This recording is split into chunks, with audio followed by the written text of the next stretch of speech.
मुबारक हो सरदेसाई जी, आपको नया प्रोपेगेंडा मिल गया है, कनाडा वर्सेस इंडिया। तो मेरी राजदीप सरदेसाई को शुभकामना है कि आप अपना ये अभियान जारी रखिए और आप भी ऐसे मित्रों की मदद से राज्यसभा में पहुंच जाइए। आप भी ऐसे मित्रों की मदद से पद्मश्री पद्म भूषण को प्राप्त कीजिए। और इस विवाद को लेकर आप बिल्कुल भी सीरियस नहीं है, वो नजर आ रहा है। अब खुद को राजदीप दलाल है। मान चुका कथित पत्रकार कभी सीरियस रह भी सकता है। फिलहाल हम मुद्दे पर आते हैं। कनाडा भारत के खिलाफ काम कर रहा है और इंडिया टुडे के कथित पत्रकार राजदीप सरदेसाई सटीक सवाल भी नहीं कर पा रहे हैं। एक बार यही सवाल कर देते कि कनाडा ने खालिस्तानियों को पनाह क्यों दे रखी है।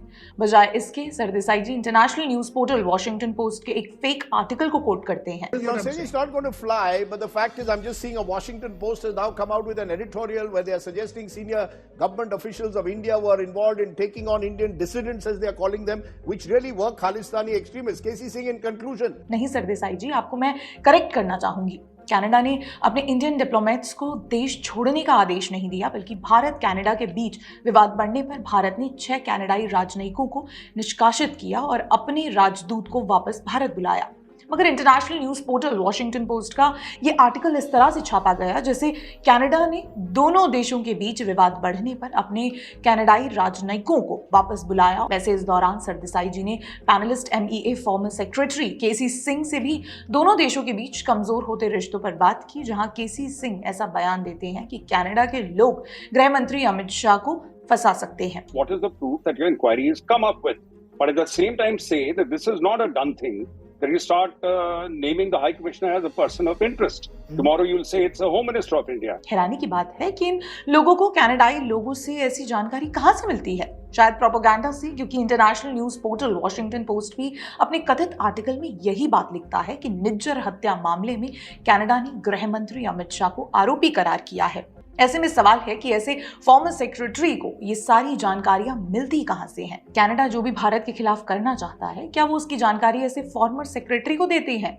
ये गंभीर सवाल है। राजदीप सरदेसाई इन सवालों को पूछने की जहमत कभी नहीं करेंगे, इसीलिए हमें ये सवाल करने पड़ रहे हैं। और करे भी कैसे? ये वही सरदेसाई हैं जो पिछले साल तक कहा करते थे कि मोदी सरकार के मस्कुलर नेशनलिज्म के कारण कनाडा में खालिस्तानी आतंकवादी की जुडिशियल किलिंग हो सकती है। The Modi government's policy of muscular nationalism may have led to adventurism that could include an extrajudicial, extraterritorial strike inside Canada.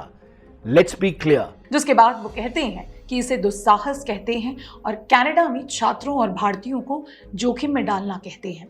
Is not Pakistan. This is a country where more than 3 lakh Indian citizens on student visas alone reside at the moment.